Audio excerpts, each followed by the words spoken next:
some hope to die. By these 50 countries, differing so much in race and religion, in language and culture. It is a big idea, a new world order. Well, I know they're lying. They tricked me once, but they're not going to trick me twice. The time is now.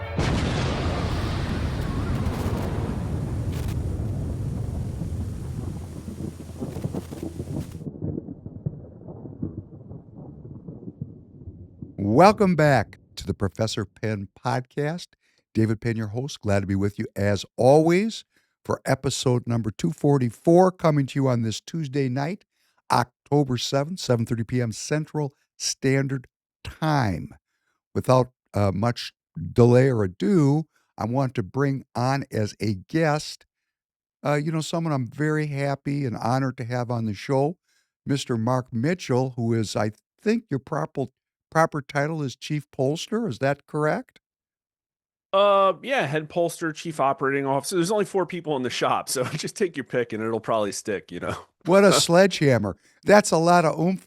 I like that for a business model. That's a lot of bang for the buck, 4 people in the shop. This is Mark Mitchell from the very renowned Rasmussen Polling, who has very generously agreed to share his time with us today. And Mark, this is how you do politics. Okay, now, Mark doesn't know me. This is our first meeting, and I was just saying to him, we had about 5 minutes to meet each other before the cameras started rolling, so to speak. And what I was trying to say to Mark, and what I'm saying to this audience, I would love to have 10 million followers. I'd love to be like Conor McGregor. Wouldn't that be cool? But we all, you are playing a part in this great effort that we're putting forth to save our republic, to save our freedom. And this is a political action community, Mark. We are building something here. We have a national audience, in fact, international. I got followers in Australia, Somalia, England, all over the world. And I tell all these people, whatever we're doing here in Minnesota, it works everywhere in the world. And the reason it's not working is because we, the people, are not doing the work. All we have to do is do the work. So what I'm trying to do here in Minnesota is find that magic, motivating speech, or aggregate the right candidates, or find the right formula to get enough people out into the streets. And we don't need everybody. We just need the Spartans. I'm just looking for 300 Spartans. If I have 300 Spartans, I believe that we can take Minnesota from blue to red. And I don't even like the colors. I'm going to say from tyranny to freedom. And it's so great of you to come on. Could you please share with this community who you are, a little bit of your personal history? I'd like to know myself, and help people understand what polling companies do, because I think there's a lot of misunderstandings about that. And you could clear that up for us. Sure. And what you're saying resonates with me for sure. We would not have a republic if a couple of crazy Massachusetts militiamen didn't take shots at the British. It wasn't about the Declaration of Independence. That came a lot later. So often a few people really move mountains. And we're in a situation also, I think, where everybody's waking up to the fact that the Republican Party is not going to fix this. There is no plan, and it's time for all hands on deck.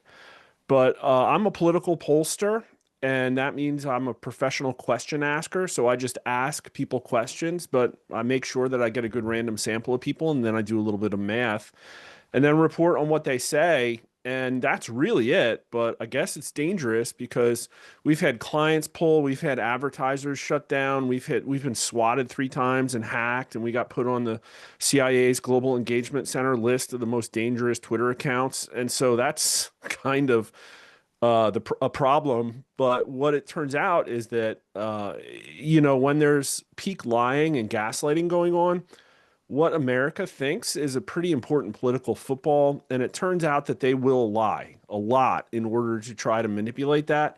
And so most of the mainstream or academic pollsters are completely corrupt. And they put out things. This isn't like sort of Venezuela levels of corruption. They put out things that are just close enough, just enough where people are like, well, maybe that is what the answer is. But no, it's not. And they lie frequently in very, very disingenuous ways. Like, for instance, people will say, well, the pollsters weren't off that much this time. Well, they were a couple of points to the left of me at the end, just enough to put out a battleground map that showed Kamala Harris winning. That's what every single mainstream pollster put out, a map that showed Kamala Harris winning, just by a bit, but just enough.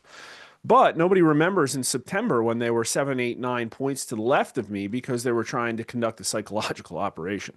So you have an entrenched establishment that has perfected a $10 trillion grift or whatever it is. And they will not give up power, and they will use every tool in their toolbox, including the Republicans. So that's really where we're at. I'm independent, which means that neither political party pays to try to get me to help them win, and I'm in it for the voter. And that's one of the things that we do that's unique. So a lot of times the pollsters will do election prediction. They'll say, oh, who's going to win in the fall? And then if they're a better pollster, they'll say, oh, let's see what the major issues are. Oh, inflation's the number one issue. Legal immigration's the number two issue. And then maybe, just maybe, they'll say, all right, well, who's leading on the issue of legal immigration?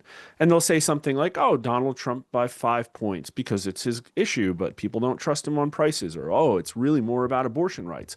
Well, what we'll ask is that, no, 64% approve of mass deportations.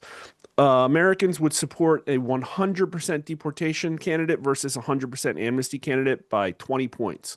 No, 72% think it's important to prevent illegal aliens from getting any federal benefits. No, nobody uses that word undocumented immigrant. Like over and over and over again, we prove that it's like, well, fundamentally and deeper beyond this like red versus blue, Republican versus Democrat political paradigm, most Americans are mad, upset, and want accountability for the absolute corruption and tyranny that's been forced down their throats.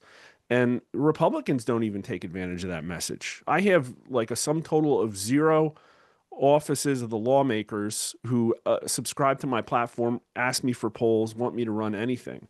So that's kind of weird where it's like I'm one of the people out there that's doing the most to try and have the voices of voters heard, and yet everybody wants us to shut up, including Republicans. Well, that's really not a surprise to me, and I just have to tell you a little bit of my own history because we're getting to meet each other. And for those of you that are watching and want to see how politics works, it's peer to peer. Mark and I have connected now on X. We're going to follow each other's posts. We'll probably respond to each other. It doesn't always work. We may never talk again. Mark might come back regularly on the show. You have to Sure. you have to try every day with everybody to build a political constituency as if you are a candidate. You have to build your own following. That's how we build a network. As Mark said, all hands on deck. And before I tell you a little bit about what we're doing here in Minnesota and why I'm asking for your help, when you got on that CIA list, how did you find out about that? We didn't find out about it until the Twitter files. So this was the FBI was coordinating with Twitter to suppress uncomfortable voices of misinformation. And they have a sock puppet called the Global Engagement Center that does, the way they do this is they create NGOs that create a patina of authority, the Southern Poverty Law Center, the ADL, like that kind of thing, where they say, oh, this is group and we fund it. And they're the authority on who's dangerous. And then they use that fake authority in order to enforce a narrative everywhere in the media. And so that's what happened. We were number 42.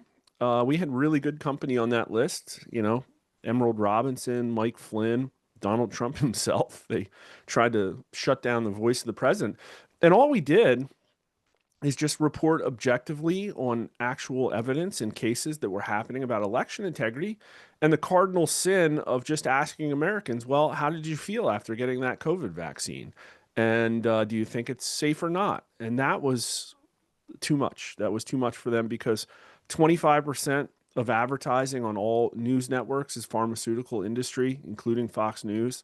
So it's all a huge rotted Ponzi scheme, this kleptocracy that Americans have to dismantle, and the people in charge are not going to do it.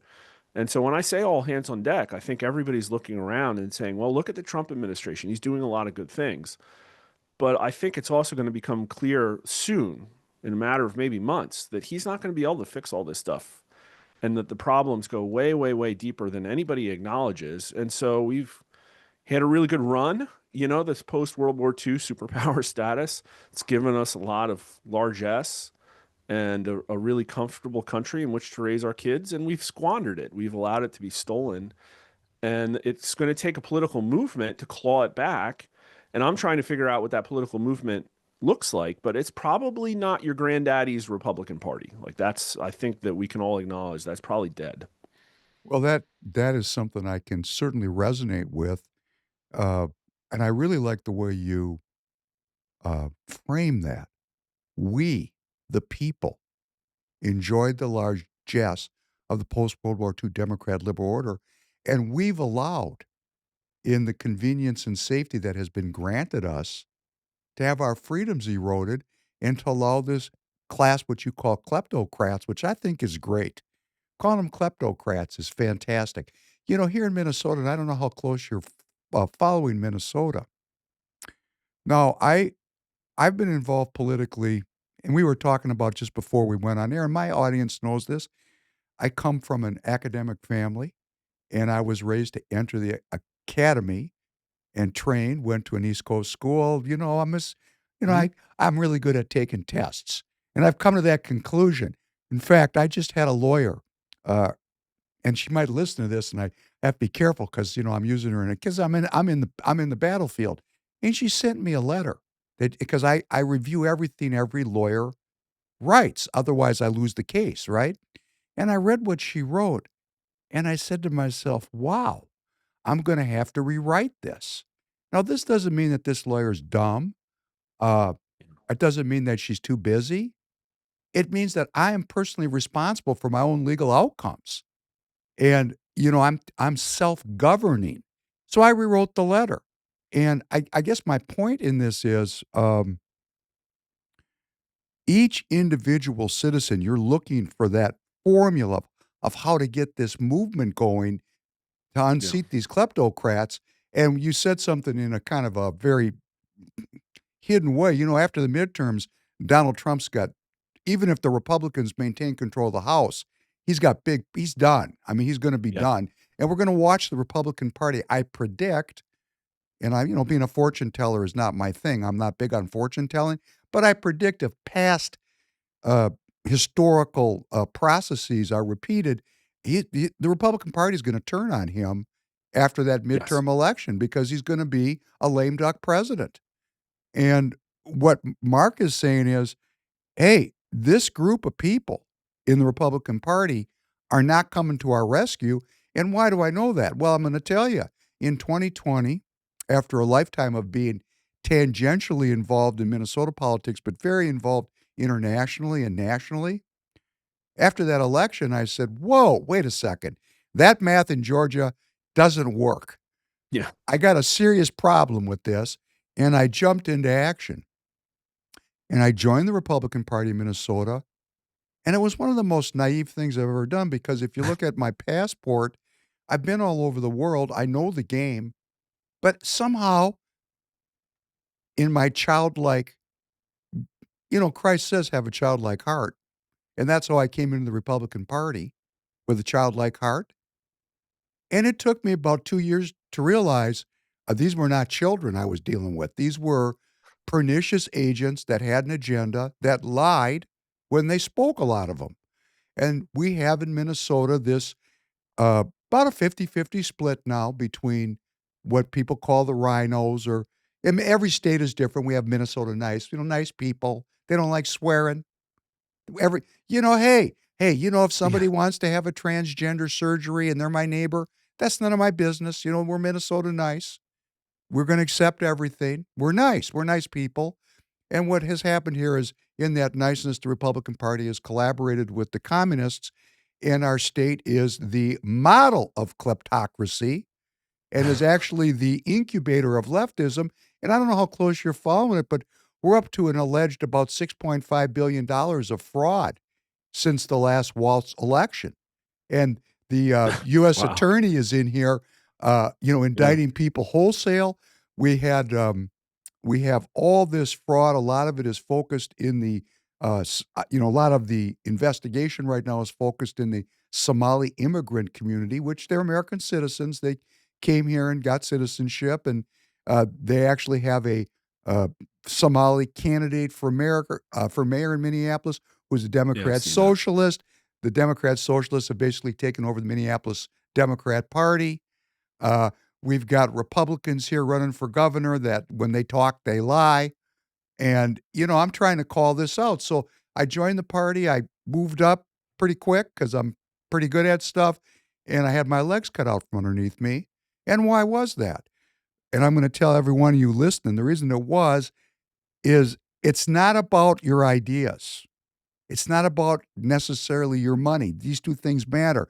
It's really about who shows up to vote at the local level, in the party, in the primaries, at the conventions, and in the election. And, I didn't have the constituency built up to hold my ground in the Republican Party. But you're Yeah. absolutely right. I agree with you wholeheartedly that citizens like me, like you, you who are listening here, we have to get involved in politics. And that's what that if I hear you right, Mark, that's what you're saying. What's the formula for getting the citizens off the couch and into the game? Did I understand you Yeah. correctly? Well, unfortunately, the formula is pain, which might not be a message many people want to hear. But I'm not a student of history, but I think we're following historical patterns where there's an ebb and flow of societal order that's caused by people reforming strong, value-based and cohesive institutions after a major crisis. And it's been a long time since we've had one of those. And so those institutions have been eroded.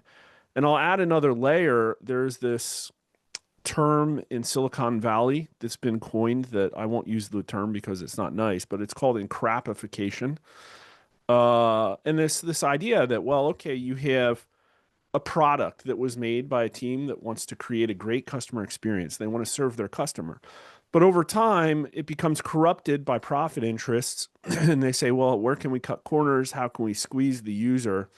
We need to wring out every last cent. And then it ruins the customer experience, but the customer is locked in and committed and has no other way to go. And that is basically layer that on top of the fourth turning. And I think that's where we are. Societal encrapification. And they've wrung literally every cent that they can. One of the measures that I track of wealth inequality is 5 times worse than it was 20 years ago. And that's like, okay, so in this era of like, okay, now we have kleptocrats that work together for bipartisan crisis recovery bills, and we have Bernanke bucks raining money down on all these large corporations that have socialized losses. It's created a situation where now 18 to 29-year-olds their economic future is very bleak. They're a deeply, deeply messed up cohort of individuals. And quite frankly, they don't care about or want to hear about conservatism. Like, those ideas have failed them. They don't think that capitalism works because they haven't seen an actual free market capitalist system. And so you talk about the Republican Party. Well, the Republican Party exists to win elections subject to a certain set of constraints. And those constraints are provided by the donor class and the people who provide the Republican Party with money. Those people in the donor class are ubiquitously invested in maintaining the status quo, the modern rent-seeking corporate, basically oligarchy. I don't know what else to call it. This massive global homo oligarchy of corporations that have embedded themselves in Capitol Hill. That's who has purchased the senators. You can see it, or the way they question people like RFK anytime he gets a little bit too close to the pharmaceutical industry. The Republicans will come after him. And like you said, it's going to happen soon. This fight for the Republican Party, the future, because Donald Trump is going to increasingly lose political capital. And Donald Trump defined MAGA. He's the one that made the MAGA agenda. But what does it mean in a world where Donald Trump's not there? Well, every cent in the Republican Party that's coming from the Koch brothers, the Club for Growth, the Chamber of Commerce, every cent wants to maintain the H-1B scam and flood the country with illegal aliens and provide amnesty and maintain the wealth and power of all these corporations. And those are the people that back like literally everybody. And, it happens at a softer level, at the deck plates, right? It doesn't feel like that when you go and talk to your local county Republican people, but the money comes down from on high and they know what the money wants. And the money just wants people to talk like Mitt Romney. And that's fine. You can get your 62 million people. Well, a lot of them are dying. Maybe you'll get 58 million people who will vote for Mitt Romney again. But in our polling, only 58% of Trump's support came from Republicans. And Republican Party has not done anything to convert that. And that's important in your state too, because Trump outperformed Republicans. And when I poll states like yours, I see the same pattern over and over and over again, which is like, okay, actually, Tim Walz does have a better favorability rating than Trump by a lot, but they still voted for Trump more than you would expect. Like Trump came really close in Minnesota. And then you see how they poll your average Republican or any person who's not Trump, and that person trails Trump by 10 to 15 points. And then you look at the party favorability and everybody hates the Republican Party. And that's because it's still talking like this whole idea of trickle down economy. Like it doesn't work. They took all that tax savings and offshored all of their labor. You know what I mean? Like the Americans did not benefit from that at all. And I think you have a formerly great manufacturing base in your state. I'm sure that that's really cut people deep. The middle class has been carved out, and so they need again. I think it just comes back to pain. 18 to 29-year-old unemployment rate in my polling is 17%. Well, if we have a hard landing, that goes to 25%, and then all of a sudden, I guess cities are burning. So I don't know. It's like what does it take for any of the parties to here's the problem. It's like the Democrat Party kind of sucks right now. They have bad national leadership. They support ubiquitously. Their core dogma is insane, and only about 30 to 40% of the population supports it. But their winning message right now is democratic socialism. That is going to win increasingly as these generations age into political power. And so what's the response to that? How do we stay like a liberal free market Christian-based morality system? And nobody's fighting for that at all, except for the people. Well, that's such a great segue and a circle back to Minnesota because, Minnesotans in this audience, there's a lot of Republican Party delegates that listen to this podcast. And as I was trying to say, I'd love to have 10 million followers. But my personal mission is to organize Minnesota and make a effective Republican community. And I don't mean Republican Party community.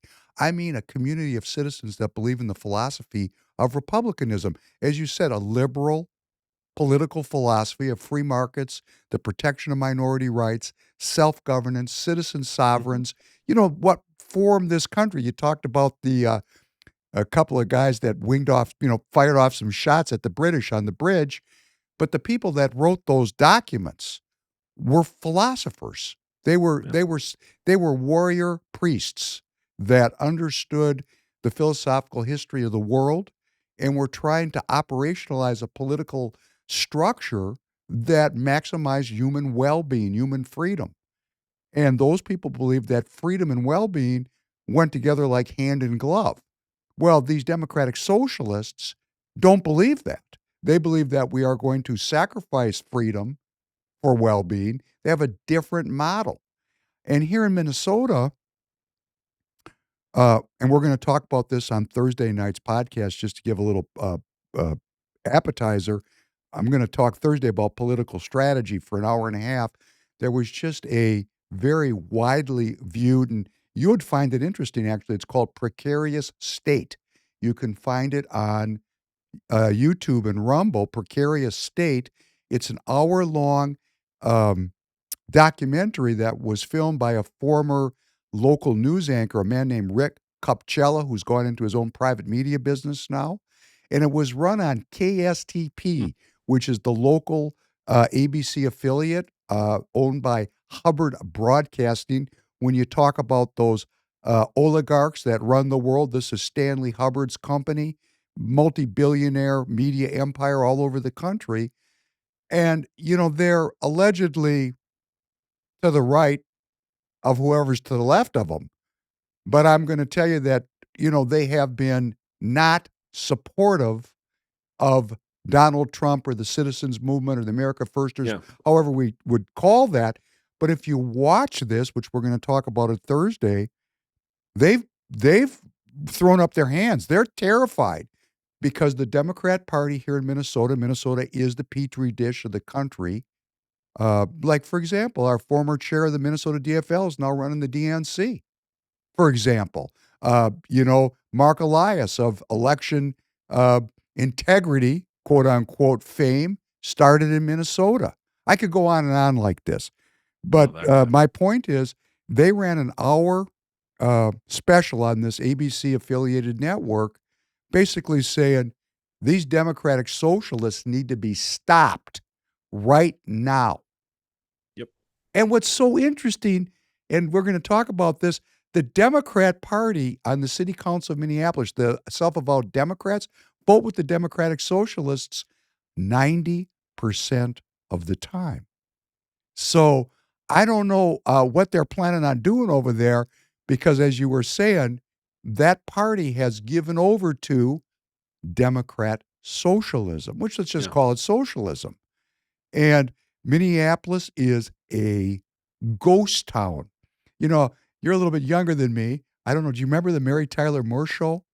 No, sorry. I well, remember Mary- it being on Nick at Night. That's about all I Okay, well, remember. Mary Tyler Moore, she was like America's it girl for decades, and she had a show which was allegedly based in Minneapolis, and it showed this vibrant, wonderful city where she worked in a newsroom. And I'm going to tell you, Minneapolis right now, $300 million skyscrapers are selling for $6 million. I mean, the thing is just collapsed. The Minneapolis Police Department is working at probably about half staff. I mean, it's rough, okay?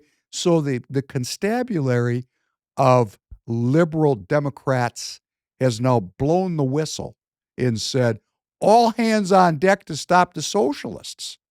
Well, hey, when you just said, what did you say about President Trump and his support? How much of his support came from non-Republicans?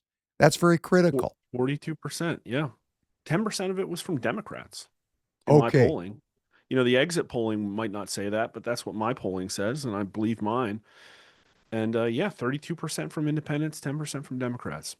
And so from my perspective, what I'm trying to do here is to aggregate a new constituency that speaks to all those groups. Like our producer, Tanner, who is a kind of a co-creator with me on my show, he's 25, right?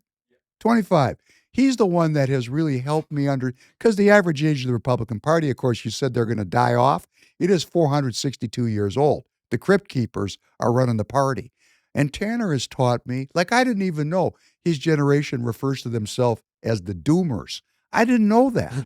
And the bleak prospects. And when you say they've never lived in a capitalist society, that they've lived in a kleptocracy, man, did that hit home with me just now. That's such a great analysis. How can we expect them to embrace conservatism when they've never seen any benefits from it? Well, what's interesting too is that the sort of like donor adjacent people on the right, people who are in spheres of influence, love to pat themselves on the back because they say this generation is more conservative than in decades, and it's absolutely not the case. Like, I just put out really mind-blowing polling that I've heard has gotten to the administration, and so I hope it makes them crap their pants. These people are fundamentally deeply messed up and doomers is a pretty good term. And, I think they get blamed. It's like, why are these people so weird? Why are they snowflakes? Why can't they just suck it up and pull themselves up by their bootstraps? And it's like, okay, boomer, you have 5 houses and they think they're never going to get one. It's gotten that bad. And everybody acknowledges it. Only 22% of Americans say that today's children will be better off than their parents. That's bleak. Like, where the hell is the American dream? And so what I see when I look at these people and poll them is that 62% of them think the economy is unfair to them. Half of 18 to 29-year-olds are single, and a 40% chunk of those people aren't even trying. Like, they're just like, nope. And it's kind of sad because, like, the 18 to 29-year-old male Trump voters, which is most young men, you ask them how they define success in this NBC poll I saw, and they say, well, I want a career, but I want kids most of all. I want a family. Like, I want to be married to a woman. Like, those are high. It's like 35, 40, 45% of Gen Z young men define success that way. But then when you ask 18 to 29-year-old women Harris voters, they define success overwhelmingly, like 50% as a career. Marriage and children is like 6% of them. They just don't want the same things. So it's gotten so bad that they've been taught to want different things out of society. They haven't been brought up into the church. Christianity is failing them. I've done a whole lot of polling on how the churchification is really spreading, and how in mainline denominations, you might as well not even go to church because it doesn't even seem to affect people's value system. And then when you look at 18 to 39-year-old Trump voters, we looked at all 18 to 39-year-olds. We asked them a whole bunch of questions about socialism.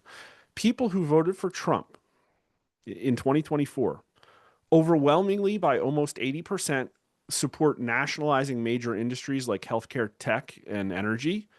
Almost 60% of them support excess wealth confiscation, and only 1/3 of them say no when asked if there should be income caps on the wealthy.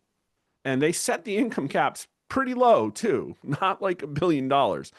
And so it's like, what it ultimately comes down to, I'm trying to define a new political spectrum, because like Republican Democrat, the fight is so passe. If you run on that, you're going to lose.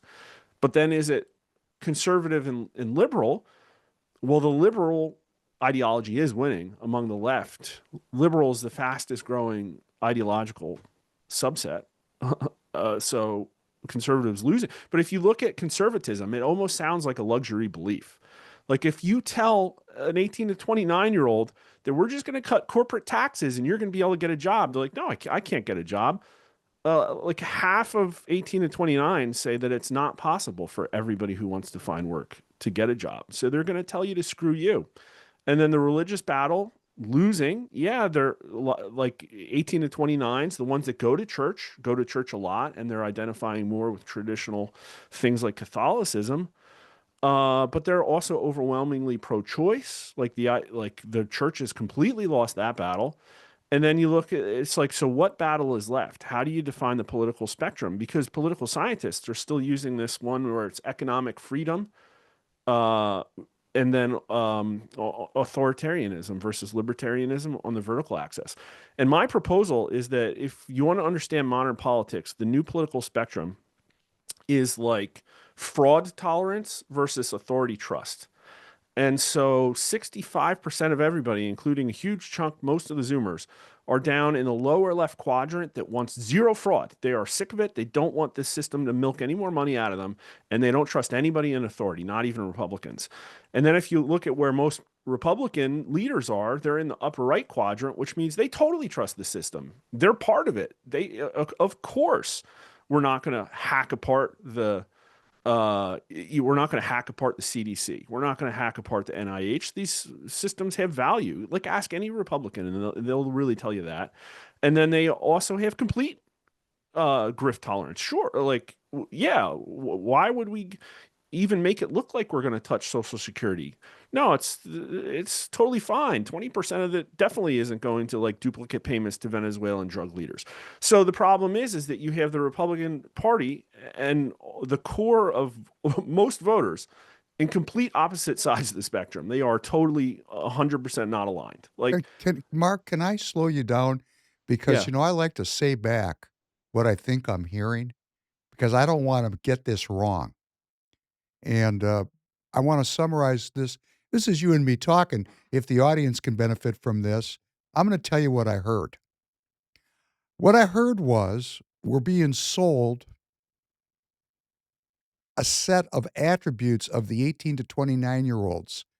And I don't mean this in an awful way. I just mean it because it's historically a fact that post the assassination of Charlie Kirk, we got all this information about his cohort on the campus and the great work he was doing there and how there's this Sure. great groundswell of conservatism amongst the young cohort. And what I Yeah. think I just heard you say is that's not what your polling has told you. Did I get No. that correct? Yeah, 100%. And listen, what the way I've been framing this for people is sure, Turning Point's awesome. It's doing great work. And a lot of people are patting themselves on the back and looking to Turning Point and saying that that's going to save us. And I'm saying, no, the battle is already lost. You really screwed this generation up. They do not have the same values as everybody else in America. And if they get into power, you're not going to like the way it looks. And like the freedom aspect, even Trump voters in 18 to 39s were only split on whether they would support a Democratic Socialist candidate. And Democrat Socialist, the idea of a candidate winning is like plus 20 with the 18 to 39-year-olds. And so probably if you look at Turning Point, the way you can explain its apparent success is that it's basically a voice in the wilderness and everybody's completely abdicated this battle. Like we've hollowed out education. These people aren't being taught our founding principles. We removed the 10 Commandments from the school. We celebrate multiculturalism, and then we dump these people onto the internet, which is a really dark place that is radicalizing them. They are being groomed and parented by basically Reddit, the fifth largest website in the US, and they go onto this online monoculture that's reinforced like Roblox and TikTok. And like what's the response to that? We don't have any solution period whatsoever. In fact, most legislators don't even understand what Reddit is, let alone the fact that it's probably like the number one thing that is transing the kids. One of the examples that I kind of explained about how messed up this is like, think about Catholicism. People have said it's resurging. And there's a lot of people, a lot of kids that were raised in Catholic families. Their parents go to church. They bring them to CCD. There's crucifix on the wall. They, all this stuff. Like, think about the social pressures of growing up in a Catholic household and whether you'll become Catholic or not. Like, there's a lot of on-ramps. There's a lot of chances for you to make that decision for you personally. Well, more Zoomers identify as gay than identify as Catholic. So there you go. Like what's the solution to that? That was my next, I want to review this and you did it for me. We have this flood of articles which boomers read. Oh, there's this great resurgence of faithfulness and church attendance. But actually what you're saying is, I want to just say this back so everybody hears this. In this young age cohort, there's more self-identifying gay people than there are Catholic people. Did I just hear that correctly? Yeah, that's right. The Catholic percentage is like 15 to 20, and 23%, according to multiple sources now, of 18 to 29-year-olds identify as the LGBTQ community. And it's like part of that can be explained by public school teachers who are probably having conversations that are uncomfortable in the way that this is probably inserted in the Common Core and the books in the library. Part of it can probably be explained by parents having Munchausen syndrome by proxy. Part of it can probably be explained by a couple freaky shows on Netflix and Disney Plus, but not all of it, right? Like if something else is going on.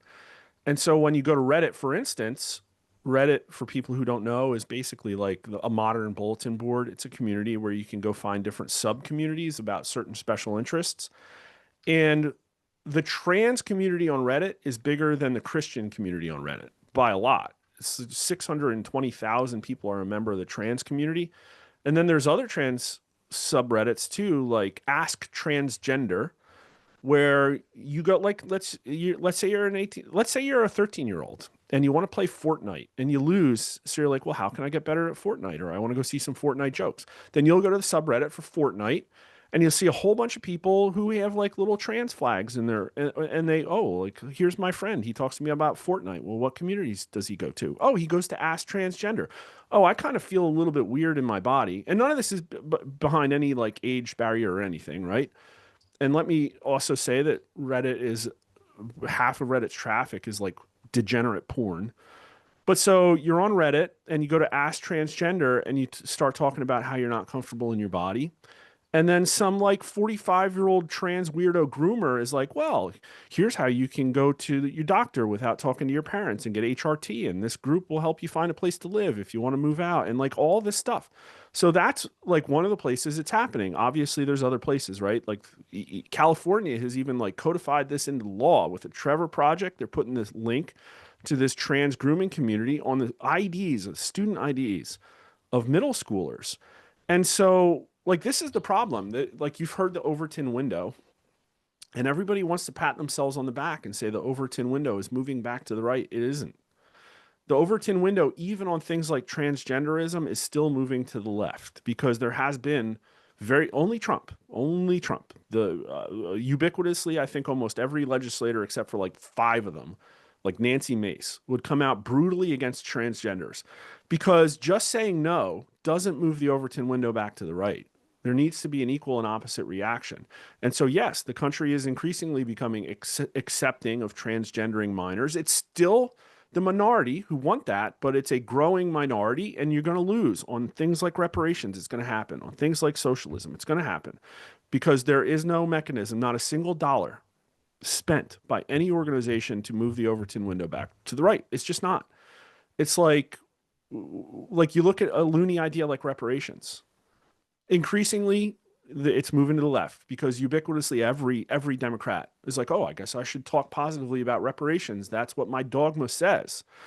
Well, just like a talking head saying, well, Americans disapprove of reparations. That's not enough. It's like, well, what's the equal and opposite reaction? And there is none. Nothing. Everybody is abdicating these fights. Nobody is fighting for, like, people frame this as a political battle. This is like, a battle for the soul of America. We're talking about like, we're one generation away from not having any of the values that we grew up with. So, like everybody's got to clear the bench but that, like, I just don't know, like identifying as a Republican, running as a Republican in the Republican Party.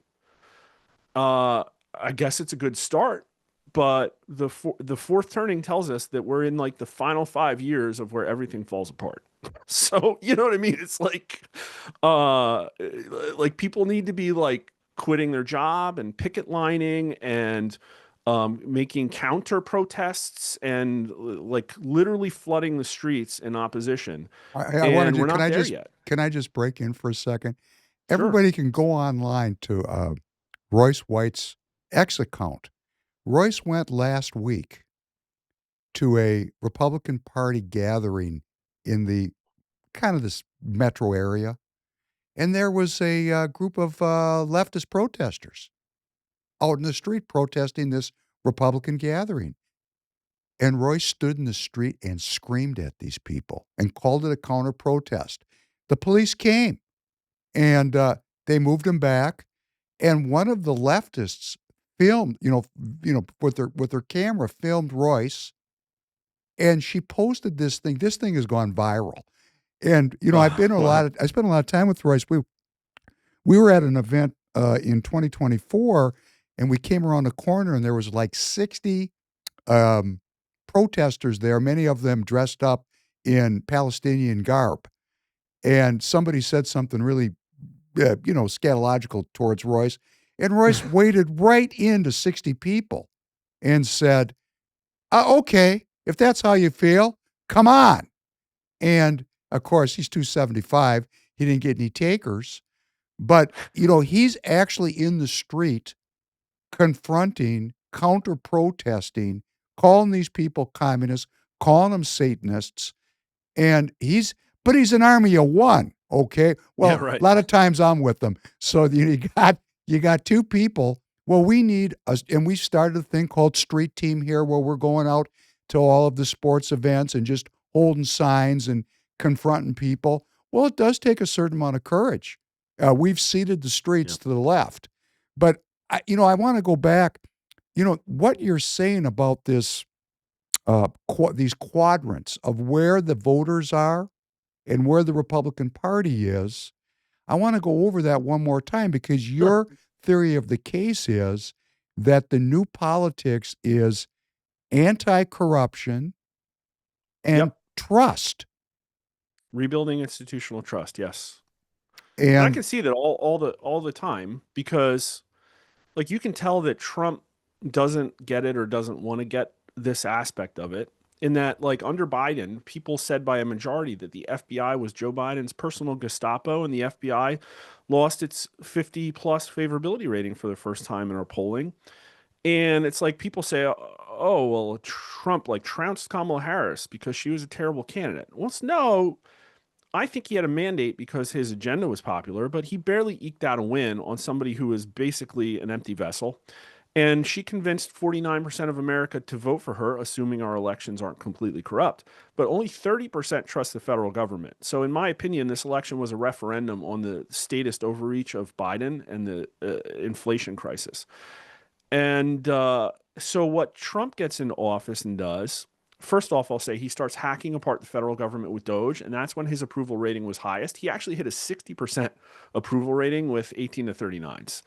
And he's way down with them now, and that stuff's not happening. So there's some evidence, right? And I'll say people are happy with his administration. Right direction polling is setting records, but only still in like 42% of America says the country's headed in the right direction. It's been higher than 40 for 35 consecutive weeks, so that's unprecedented, but it's still not a majority of Americans say the country's headed in the right direction. But he puts Kash Patel at the head of the FBI now and says, okay, it's fixed. And then he says, well, case closed on Epstein, and you believe, our your lying eyes about a 30-06. And it's like, no, people don't trust the FBI just because you put Kash Patel there. They're screaming for arrests, and we haven't seen any. And so that's the problem with institutional trust. Like we've seen organizations get corrected where the activists are rooted out and all the fraud and waste is ejected. And that happened at Twitter where they fired 80% of the workforce. So you have this matrix, and I think it defines the left pretty well too. So in the bottom left, again, these people don't want any fraud. They don't want a corrupt system. And they also don't trust the authority.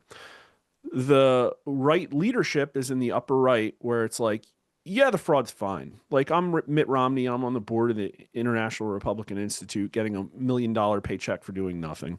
Fine. And then also, yeah, we're doing a pretty good job. You go to Washington, D.C., you go to happy hour and watch the people pile out of the Capitol Hill building and go to happy hour. They're all pretty happy with themselves. It's not, you're not feeling an existential battle down in Washington, D.C. So now on the upper left, I think you have the core of the Democrat voter. And those people don't want a corrupt system, but they trust authority a lot. And so that's like, well, if we got it wrong, it's just because we have the wrong experts there. And look at Kash Patel. He's so crass. How could Trump put somebody like that in the head of the FBI? We need to get in power because we need our experts to take over this system. And then you get in the bottom right, it's like people who don't trust the authority, but they love grift and corruption. And that's like your Democrat leadership. That's like AOC, who wants to be in power because she just wants to steal everything, right? Like that's what it is. So they're kind of in opposition too. Like they, and you can say, well, how do they trust authority? I don't know. There's a lot of lies right now. But to understand the fact that basically people want to burn the system down by a majority, I think needs to be the core of the Republican Party. And I like Royce White. I think he says a lot of the good things, but the problem is he's tethered to basically an impotent machine that doesn't even understand the fight. No, Yeah. wait. He's not tethered to that machine. We're building our own machine. And I'm listening to every word you're saying. Do you notice I'm not talking very much? My audience knows I like to talk. I mean, obviously, I'm a podcaster, right? I am so captivated by this matrix that you're creating of what are the voters really resonating with. And if I want to say this again, because this is new information for me. It's corruption and trust. And those two things go hand in hand, because if we're getting robbed, you're not going to trust the people that are robbing you. So you've just broken out this matrix, and you're saying that the young people, the future of this country, are in the lower left quadrant of this matrix. And what they are absolutely committed to is ending the corruption, and they don't trust the institutions because the institutions Yeah. have not served them. Like me, like you, I'm older than you. I mean, the institutions for me, hey, it was all good until it wasn't. So That's right. to me, there's something to preserve. But to Tanner, I never thought about it this way. He's never seen any institutional integrity. So for Yeah. him, for his generation, it's burn it down. And then you got the Yeah. boomers, my cohort up in the upper right quadrant, the Republicans, and they're saying, like me, hey, I trust the legal system. Well, I did. I don't now. That's because I read. But I mean, I grew up, my mother was an attorney. I grew up with a lot of respect. I have a lot of cases myself because I'm in business. And I like to believe that there's something with integrity. Although I just got in an argument with my mother this week where she told me, and I said, well, yeah, rule of law is corrupt. So apparently I'm sliding down in the lower left corner myself. But most of the boomers are up Yeah. there in the upper right corner where they believe in the institutions And they and built them. they built them and they tolerate the corruption because it's kind of like inventory slippage. It's kind of like losing some Yeah, inventory. that's right. Walmart loses Well, some inventory, but it's still Walmart making a ton of money. We're all good. Do I understand that correctly, that upper right yeah, quadrant? 100%. Yeah, and they want their social safety nets to subsist.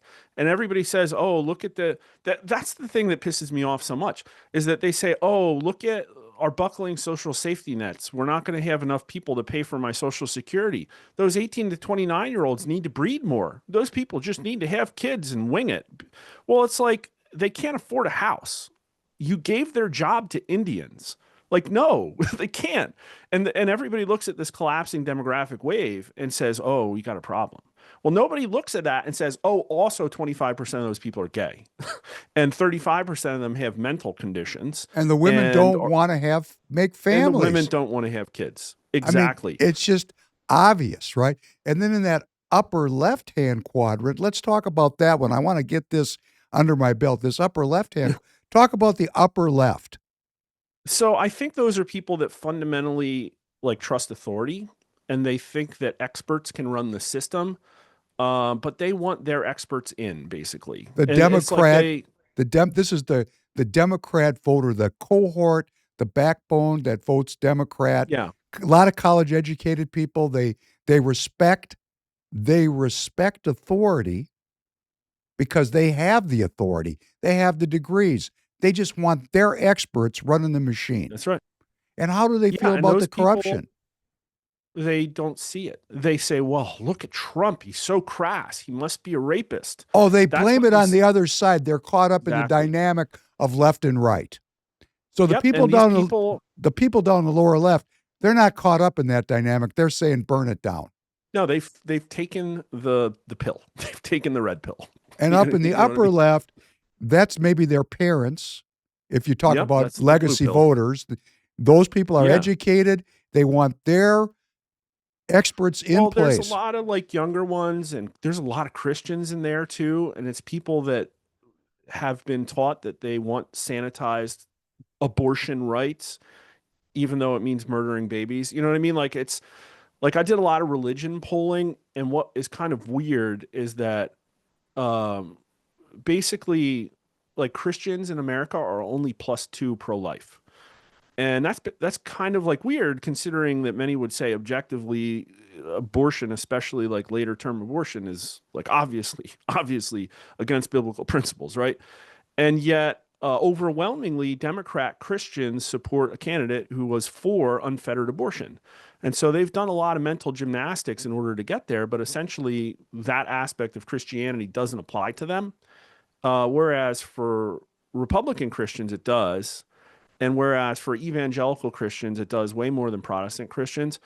But if you look at like, if you just say, okay, well, I asked a question like who has the best moral character? I think was the one I used, Kamala Harris or Donald Trump. And then you look at religion subsections.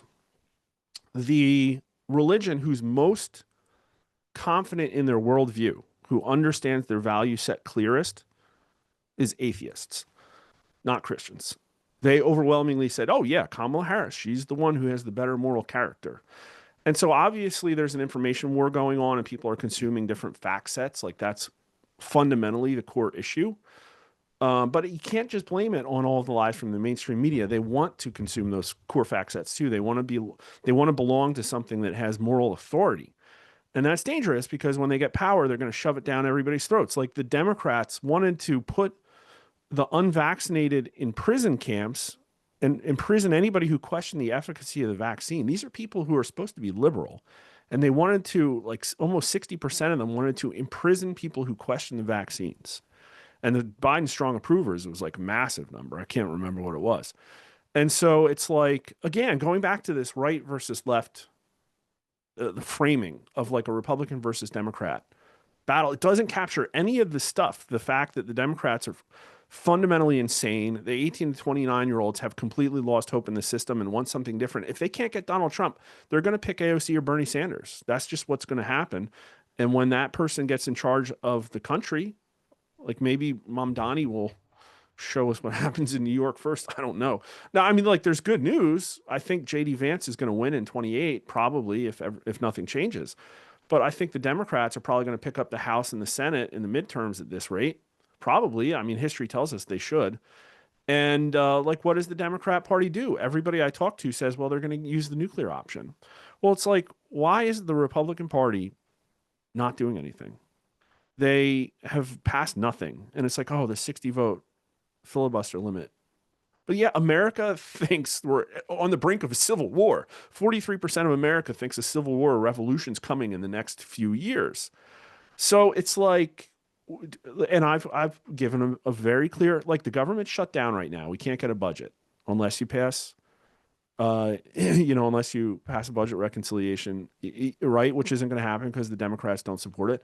Use the nuclear option, and tomorrow pass paper ballots.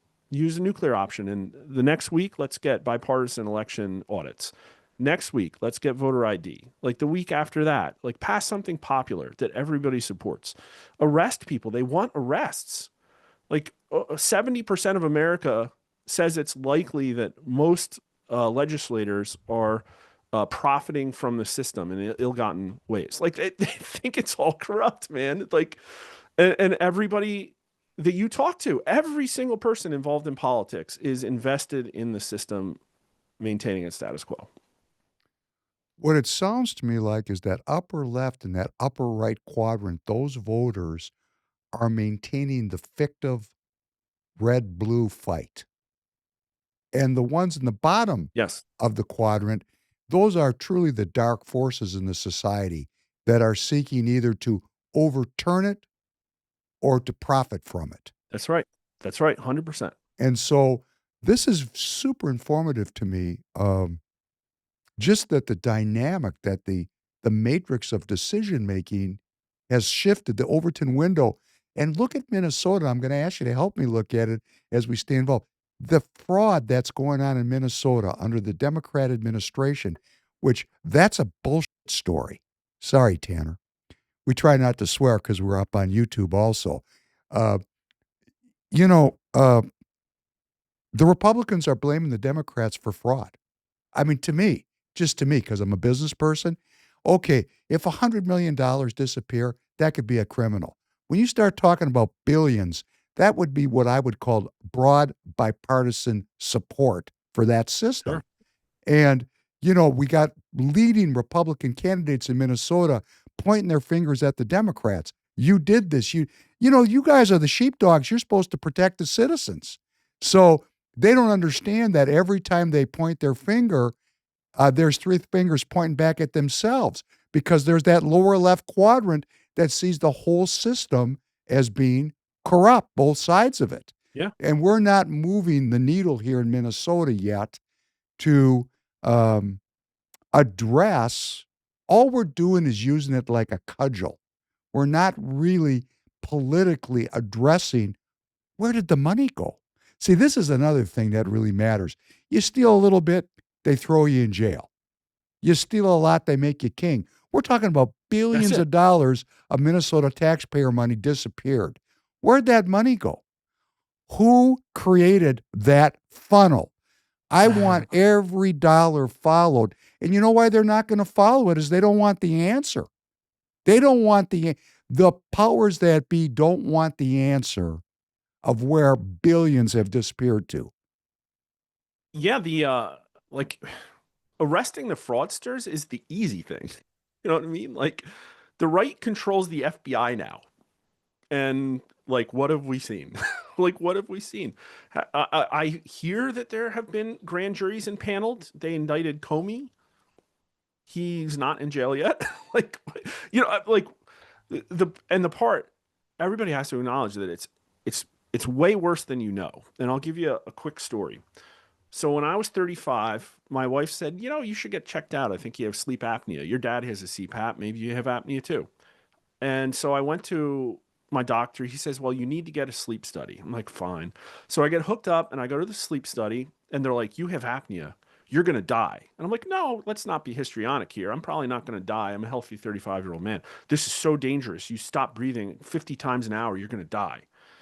Okay, well, what do you like? You got to get a CPAP and you got to have that machine breathe for you for the rest of your life. And I'm like, well, I don't like that solution. So I went to an ear, nose, throat doctor, a specialist, one of the best doctors in Manhattan. I had good health care at the time. And he's like, yeah, you have to use a CPAP or you're going to die. I'm like, well, okay.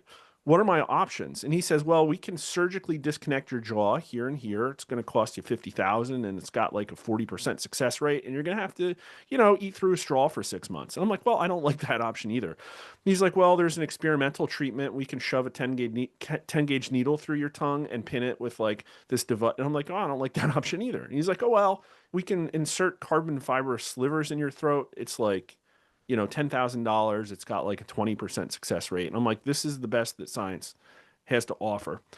So I went home and I did some research and it took some tinkering. I tried to figure, I got a pulse oximeter and, reading about uncontacted tribes in the Amazon and how people anthropologically have slept in the past. It's like, well, they just sleep on the dirt.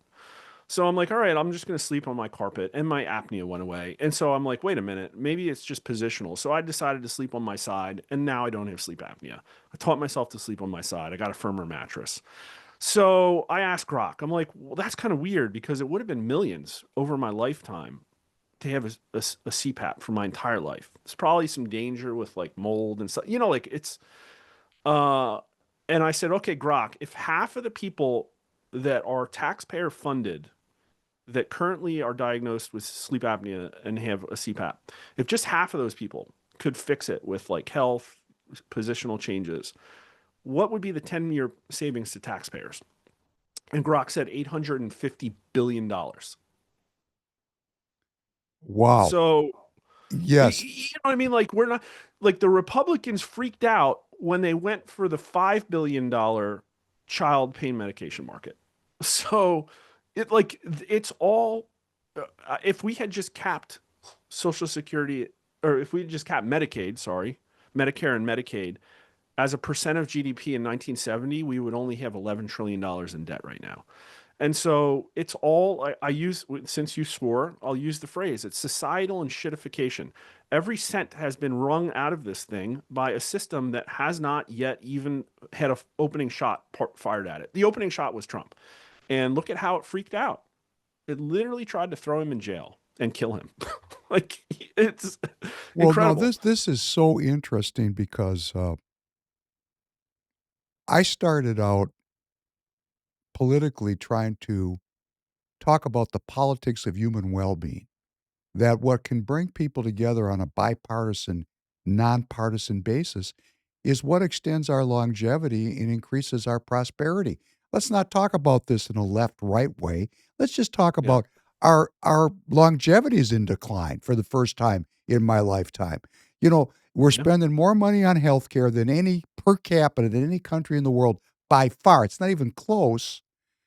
And, we're at a point now on YouTube where I think we can talk about this, but I'm not sure they won't strike this thing down because what I'm saying is, look at you. You self-governed.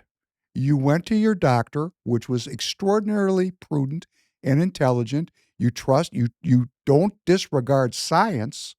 You went to see a technician, a scientific technician.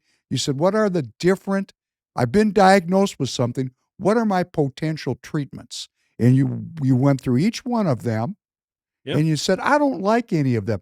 Now, right there, once you've done that, you're down the lower left quadrant right away because Yep. you've said, I am going to research this myself. Now, interestingly, if you look at outcomes from people that have severe disease, the ones that are the least trusting have the best outcomes. I don't know why that is. That's correlation, not causation. Yeah. But having been there myself, uh, to tell you my own story, uh, I was diagnosed. I was recommended to have a major surgery, chemotherapy, 60 rounds of radiation. Oof. And I looked at the doctor and I said, great. So I went to another doctor right in my same district. He gave me the same prescription. I said, wait a second. The same? I started thinking maybe something legal is going on here. So I traveled out of state to a completely different legislative and legal domain. And I got a completely different read. And instead of having major surgery and instead of having chemotherapy, I had a very mild treatment and I've been asymptomatic for 36 years. And Whoa. I really resonate Yeah. with what you're saying because you did your own research. Now, had your apnea continued and you had felt threatened, you would have gone back to the doctor because you went in the first place. So Yeah. it's not like you're opposed to doctoring. You Well, just I see am that, now okay, well, great. Well, you look very after healthy and COVID. balanced. But You know, my point is you weren't distrusting at the get-go, and now you've had this feedback loop where you did your own research and you healed yourself. And you yeah, haven't said anything about your faith, and we just talked a little bit about religion. I don't know if you're Catholic, although if you asked me to bet, I'd say you're a Catholic. I could be wrong. But my I'm a point, recovering Methodist. okay, great. Well, my point is there's something going on in life that the prevailing system does not acknowledge because it's profit seeking. There's something else going Including the on. church. There's something else, did you say including the church? Including the church. I agree with you 100%. But there's something else going on. There's something else out there, and you've had an experience of healing yourself. And, that's a life changing experience. Now you're going to say, well, wait a second. How many other maladies can be addressed in some other way that doesn't cost the system $800 billion, right? Well, there's many, I would assume, because I have another shorter anecdote. I have myopia. I got all the way up to 4 diopters by my parents sending me to get glasses and get glasses and get glasses. And you have to have a prescription in the United States to buy glasses for myopia, not for reading, just for myopia for whatever reason. You don't in England. Um, and so, long story short, I've improved my eyesight from about 4 diopters to down to 1 3/4. I'm wearing 1 1/4 right now. And if you go to talk to the AIs, the language models who train on information that's on the internet, and you say, "Can you improve your eyesight naturally?" ChatGPT is going to tell you, "No, it's impossible. It's hereditary. You have to go get an optometrist to look at you." Like that's just the answer. It's like, no, you're wrong. You can argue with it, and it will not agree with you because the glasses market is too big in the United States. So everything, and people know this now, especially after COVID, because we asked people how important is it to get your own information when seeking stuff about your health. 58%, and I forget what the opposite answer is, like 30 couple, and 56% of voters now think that the COVID vaccine, it likely caused a significant number of unexplained deaths. And people trusted the health system. People trusted Anthony Fauci. People took the vaccine, and now a majority of them say, yeah, it's killing people. And you haven't even got into the horrible stories about the hospital treatment protocols.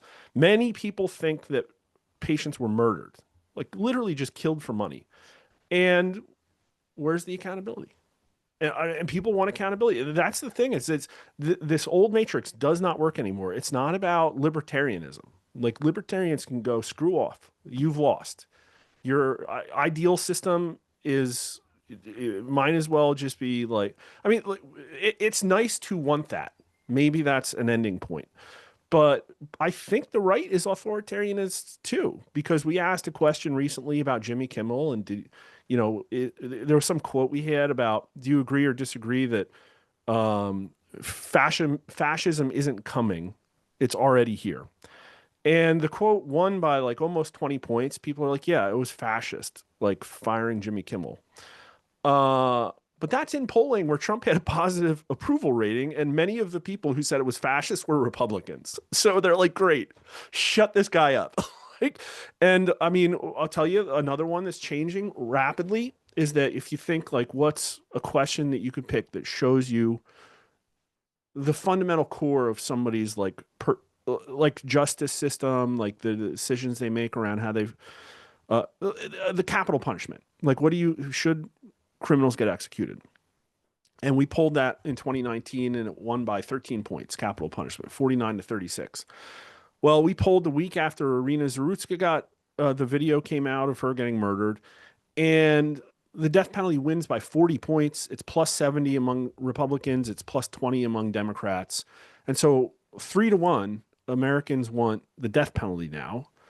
And they overwhelmingly support, it was like, by 10 points. That's a pretty big majority. Trump just rolling the National Guard through cities. Like, just do it. And so they want arrests. They want 67% supported the swamp being drained. And it's just not happening. It's not happening fast enough. The window's closing. And we can blame it on Pam Bondi or whatever. Like, nobody believed her about the Epstein case. Only 16% said the case is closed. They think that there are powerful and wealthy predators that were abusing young women. And they were just told to no, nothing to see here after a decade and a half. Can I just delve into this with you a little bit? Because this is another very interesting area, and I want to say back what I think I'm hearing, because I'm developing some internal dissonance. Because if I understood you correctly at an earlier part of this broadcast, you had said that uh, Biden lost, or the Democrats lost, because of two primary dimensions. Number one, state overreach, and the other one was economic inflation. Did I Yep. understand you correctly? So if that's true, that state overreach was a critical issue in that election, Yep. are we in a situation now where if the Republican administration does state overreach, it's okay? Or is state overreach going to continue Yeah. to be a problem in upcoming elections? Because No, clearly yeah. Trump is testing the limits of what he can do for executive authority. Well, I guess they're just going to have to roll the dice. Accountability is what the state overreach needs to be, in my opinion, right now, bringing criminals to justice, uncovering the depth of corruption in our government. And that's not what was happening in the Biden administration. They were shutting down small businesses and forcing people to take an experimental medicine. They were weaponizing the Department of Justice to raid the home of a former president on a paper-thin predicate that everybody saw. When Donald Trump got indicted, his poll numbers shot up. A lot of black people flocked to him, and he's still got a pretty high black approval rating, historically speaking. I think it's in the 30s right now. So it's like people saw that, and looking at the Department of Justice stuff, we had numbers in the 60s of people who said that this is banana republic. And so a lot of Democrats were looking at this and saying, "Oh, I don't like the look of this." You know what I mean? It's like, I don't really believe the story. Now, the core left does, who will reflexively say that Trump stole democracy and that he's a rapist. And where is that crucible that's forming these beliefs? Blue Sky and Reddit and MSNBC. Although MSNBC is like functionally dead now, its website's like ranked 900th in the US. And I guess CNN is dying too. But it's like, so there is good news. Like, the info war in many ways is being won, but it's like, it's already poisoned the 18 and 29s in a way that we have not even begun to fathom. And I think the window is closing again, because I think the Democrats are probably going to get into power in some way. And Trump's legislative agenda, what little there is going to be dead in November of 26 unless something big happens. Now, something like big stuff could happen. I'm just calling for it. They could start governing well. That would be great if they passed laws. Like here's how you get to Democrats. Because most Democrats, if you attach the word Trump to it, they're just not going to like it. They just don't want it.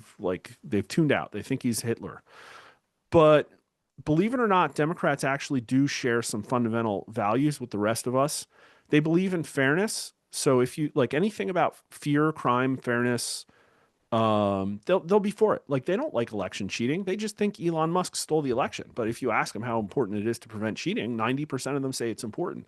They don't want a two-tier system of justice, just like Republicans. They don't want corruption. They just don't think their side's corrupt. So you have to rub their nose in it. You just have to force it down their throats.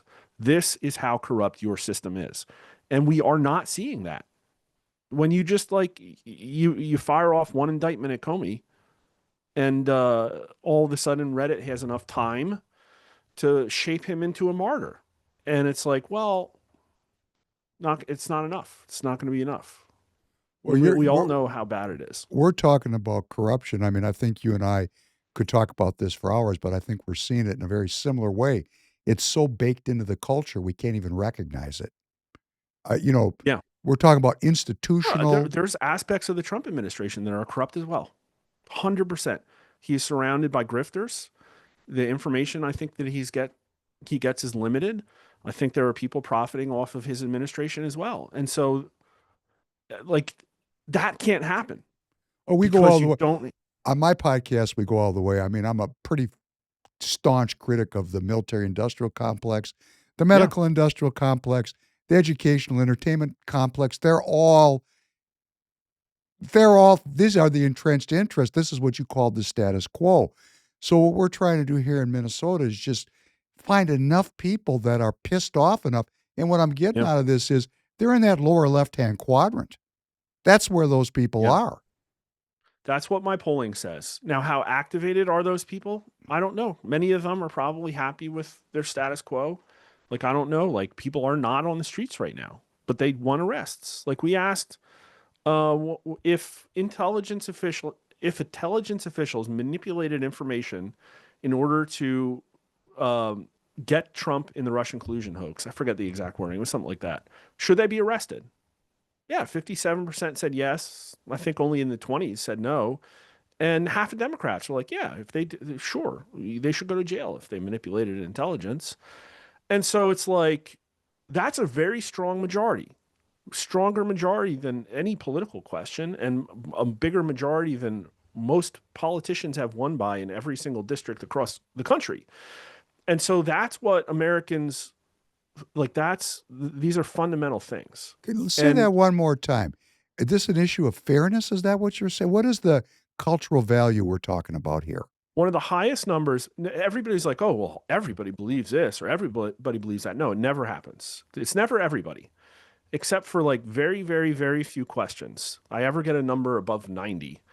And, for instance, right now, the number one issue in America is that people are concerned about political violence more than inflation, 90%. People are concerned about cheating in elections, 90%. 95% think it's important that politicians are held to the same standard of justice as other citizens. This is without reference to party. This is American. This is 100% of America, bipartisan agreement that there should not be a two-tiered system of justice. That is the most let's just stick with these America. three again. I want to say this again. Literally more popular than oxygen. I want to say these three again that are polling over 90%. So everybody in this audience hears it. Number one, what are the over 90s, Mark? Let's hear them. Just off the top of my head, preventing cheating in elections. What else? Rising prices. I don't even think got to political violence is political violence, and then the number one is two-tiered system of justice. That's the highest number I can remember. There might be others from years past. And that's broadly bipartisan. So then the battle becomes an information war. Yes. About what is the application of two tiers of justice, because from my perspective, clearly it's functioning on a broad bipartisan basis. Information war is not the right way to frame it, though, because that gives you a different solution set. If you say, well, it's because of the information war. Well, MSNBC, like I said, is dead. It is dead. People don't watch it anymore. It only gets 150,000 people in the primetime demo. But people would say, well, we've won the information war. We have Twitter, and Blue Sky is a cesspit. And maybe your solution is to, well, we can still go after Reddit. Like, maybe. But no, that's not really it. The problem is that two competing worldviews have developed. That's the problem. And that makes it a much bigger issue. Because Well, there's a core, like, those are paradigm issues, cultural shift yeah, issues. And if I was going to, and just I want to just lay this on you because we haven't talked about them. We're coming to the end. So, my read of that is there's a traditional hundreds of thousands of years of development of human history that involves, for example, structures of faith, fundamentals, sanctity of life, that there's a God, that there is, family, traditional values that ran smack and dab into the progressive era, starting in about 1900, which has led us to a new religion, which is not fenced as a religion, but it's secular humanism, and it kind of has crept its way into our governance under the guise of separation of church and state. But I yeah, see secular humanism or this kind of worldview as being religious, all the hallmarks of a religion. It just doesn't have God or church. The church becomes the state. So we've got a religious self governance, kind of the impetus of the country, republicanism, where people self govern and they're citizen sovereigns and we protect minority rights. And we're kind of doing our own thing to the extent that we can. And then we've run into this new thing of a collectivist kind of statist approach to organizing human affairs. Is yeah. that what you're saying, or is it something else that you're seeing, these two I worldviews? guess, and it's so messy, but it's like, what ideals do we want? And I think that it's a relatively new development, probably, that we have the luxury to make this kind of decision. When our founding fathers put America together, I would assume that 95% of people were just agrarian. Like I'm sure there were people in towns and they had businesses and you had your cobblers and stuff like that. But like most people had farms and they didn't really give a crap about what kind of governance system that they operated under as long as they weren't taxed too much and left alone, right? They just, raised your kids, farmed and died. And so now it's like, well, we have a system that has been built recently and it was good. And we know the parts about it that were good, and so we should aggressively try to fix that. And so like that's most of what we talked about today is like, are we gonna? Who's doing it? Like what do we do to get there? How do we restore the system that we liked? But then there's this other question about, well, like what's the right set of ideals long term? Because whether the system's fixed or not, the sun's going to rise tomorrow, and it's probably going to be worse than we think in some ways and not as bad as we think in others. We're probably going to have war. Most fourth turnings do. And you can feel the world just craving war right now. And that's usually what happens when we get so much debt. So some people will fight and die and other people won't and will live perfectly normal lives that have jobs. And the country will exist still. And we'll have something that's not free market capitalism, probably not also pure socialism. But there will be, a lot of friction, right? There will probably be political people thrown in jail because Democrats don't like them. There will, like, I don't know, but it's like, what's the right set of values to put in our crosshairs as something to work towards? And like, nobody's talking about that, but it's Well, like, but Mark, you did, because you brought up something we really didn't delve into, which is the belief of the younger cohort of capping wealth, of clawing yeah, back wealth, that's right. of making, because they just don't have access to the kind of economic freedom. Yeah. And They part of don't know that who Adam Smith is. They have no idea who Adam Smith is. and part of that is because of the global integration of business. I mean, I'm going to tell you, having been self-governing as a businessman, I've been self-employed since I'm 19. Yeah. If you're in the tech space, okay, great. But if you're in a traditional, what you'd call kind of a Main Street business, it's really tough to make money now. You're facing Yeah, forces that are it's so the international. enshittification. It's the enshittification. I can see this in a chart. So one of the measures that I alluded to before, I didn't talk about. Everybody looks at the Gini coefficient. I like to look at. You can do this on Fred. You can go to the Fred site and put this together. Per capita total public debt divided by median real income. So like the middle person in America, what does that person earn? And so that ratio shows like kind of their ability to pay off their portion of government debt. And if you look at the chart, it's been really stable at about 0.5, which means that the middle American's income is twice as high as their share of the debt they have to pay off until about 2008. And then the chart just skyrockets up. And it's up to 2.5 now, which means that Americans are 5 times less capable of paying off their share of the government debt. So this isn't necessarily a debt signal. It's also a stagnating median real income signal. And it's like a hockey stick. It just turned left and kept going up. And we all know why. It's the financial crisis happened. We socialized losses. We showered Bernanke dollars on all of these major corporations. And then they went and offshored everything. And and then we passed these bipartisan, crisis resolution acts that shove billions of dollars down private equity companies' throats. And they found a whole new treasure chest to raid, and it screwed over the middle class, and now we can't buy houses. And unfortunately, the only way to fix it is by massively changing our economic order. A lot of these corporations have to die. Creative destruction. There needs to be wealth transfers. Like, for instance, one of the best wealth transfers that we could do is to crash the housing market, brutally crash the housing market. And that will destroy the wealth of people who are over 65 who have multiple houses. But it will make it, hopefully, if we keep Blackstone out of the market, it will make it so the Zoomers can actually buy one. And how do you do that? You deport everybody, like literally everyone. And I hope we do. We lost 2 million illegal immigrants, and these things have consequences. Like, it's wild. Homan came out and said that 1.6 million illegal immigrants have self-deported. And 2 days later, CNN reported that the #1 beer in America was no longer Modelo. I kid you not. And so these things, like, there are real economic consequences, and this stuff has to happen. It's just so corrupt. I used to work at Walmart. 70% of Walmart's technology is Indian foreign nationals. They hire illegal aliens as drivers and in the stores, and every product they sell is from China. Like, pretty much literally like 70% of our entire e-commerce industry, like if you look at Amazon and Walmart, is like 60 or 70% Chinese SKUs. Why do we do that? And why are we not like, okay, tariffs? No. Like, rip Amazon apart, root and stem with the FTC. Like, go after these people, sue the hell out of them. It has to happen rapidly because, again, when the Zoomers are just going to put communists in charge. Like, You know what? It's so interesting to talk.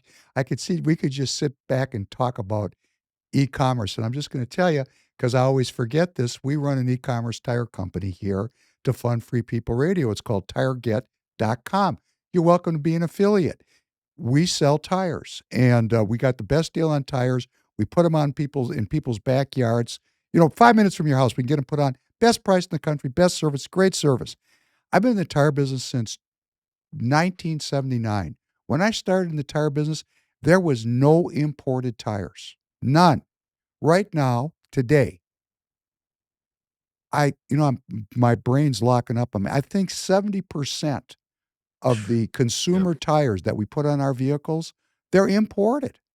We have offshored the tire industry. It's just it's crazy that this happened in my lifetime, but I was part of it. I'm what you would call a reformed globalist.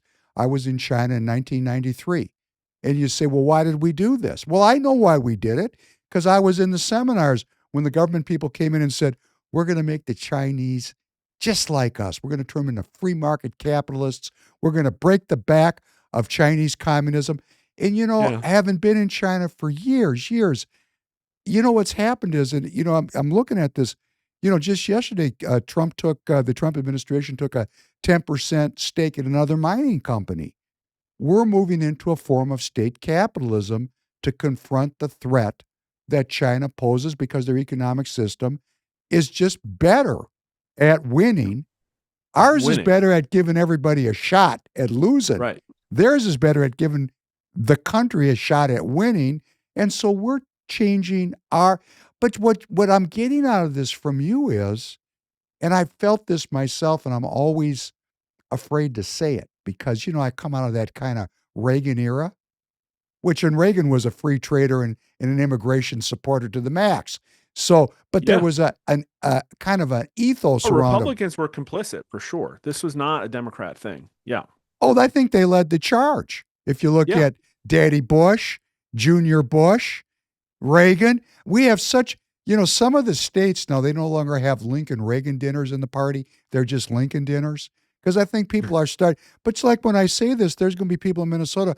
How can you criticize Ronald Reagan? Well, I'll tell you how. He was the one that kicked off global capitalism. He's the one that opened the borders for immigration. He's the one that put the security state in place. He just barely avoided going to jail for Iran-Contra. I mean, we're looking at the corruption really. They had the Mujahideen in the White House in 1983. The predecessors of the Taliban were welcomed into the White House. And we don't look at these things because we're not students of history. But my point is, just talking with you, we could just take an hour and talk about, since you have that Walmart experience, the numbers, the stats that you just laid off. About 70% and how bad woke corporations are too is incredible, because everybody misunderstands the problem. And this goes deeper. We're going to have like major corporate issues too, because fundamentally the problem we have, the reason we're in the fourth turning, is because integrity is gone. Like there is no integrity in the institutions. That means the corporations, because it doesn't just mean that they're teaching you critical race theory and that they're doing like gay pride events. It's that like everybody's decision-making process, and I'm broad brush here, in positions of leadership is focused around non-objective measures. It's about what feels good and makes their resume look better, and what's better for their personal, cohesion, the like brown nosing and looking good in the corporate setting. And that's how you get Cracker Barrel lit on fire. That's how you get Star Wars and Marvel. It wasn't necessarily because of the message. It's that because a lot of people sat around a room and said, well, it's okay if we talk about the message in these things. And in Walmart, I was the person whose job it was. I ran a team of 100 people to fix the issues with their delivery, which are many. There are many. And we did it. We fixed millions and millions of customer orders. We found all of the things that these Indian engineers did wrong. We brought all this attention to it. I basically made myself a hero for the customer inside Walmart. And everybody in leadership hated it. They just hated it. They didn't want to know how bad it was. how bad the customer experience was. Mm-hmm. And see here, what we do at this company is all we care about is service. That is the old integrity of the Main Street businessman. Where I come from, I live to make relationships with my customers. And that's gone. That's part of the hollowing out of the integrity. When I try to do business now, I can't even get to human beings. I get caught up in these automatic, receptionists. Press 1 for this, 2 for that, 3 for that.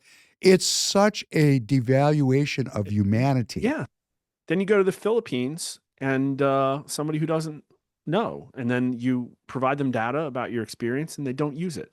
I was the first person to cross-reference customer call data to upstream order information in Walmart. The first person. And I only did it in 2019. So it's like Not that long ago. It's not that long ago. They had a 12% customer contact rate. This is the second largest e-commerce platform. 12% customer. That 1 in 8 orders required somebody to get on the phone. And I actually put in place an analytics program to measure all the things wrong with the order. They hated it. They wanted it gone. But over 40% of orders had at least one thing wrong with them in Walmart when I was there. And I'm sure it's just as bad, if not worse. But then what's even makes it really painful is when the customer calls and nobody cares. And that's, if we could get one change in the society, one of the things I'd like to see happen is that we care one for another, which is actually kind of a Christian ideal. Treat your neighbor as you wish to be treated. There are fundamentals that are getting lost here, that are getting swept out in what you called rent seeking. Right? Yeah, Walmart's whole goal is to keep you off of the phone with an American as long as possible because it costs more money. Yeah, this is a great way to end.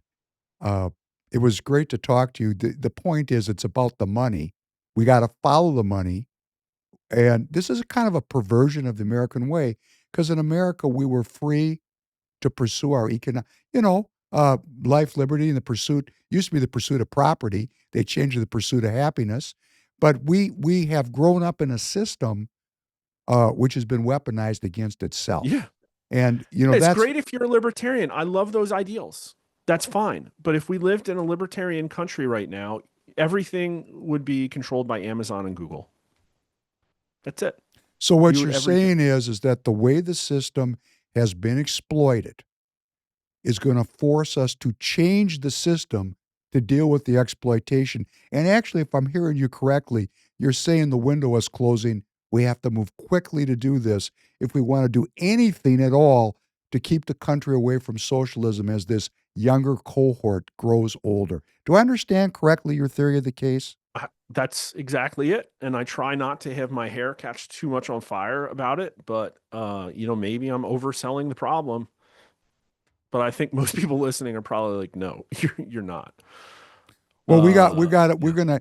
I hope you come back. What we got to do here is in Minnesota find a way to get younger people engaged in politics. We have to find issues that create unity, real unity. We got to get off the spectrum of blue and red because that's just tying us up in a meaningless fight.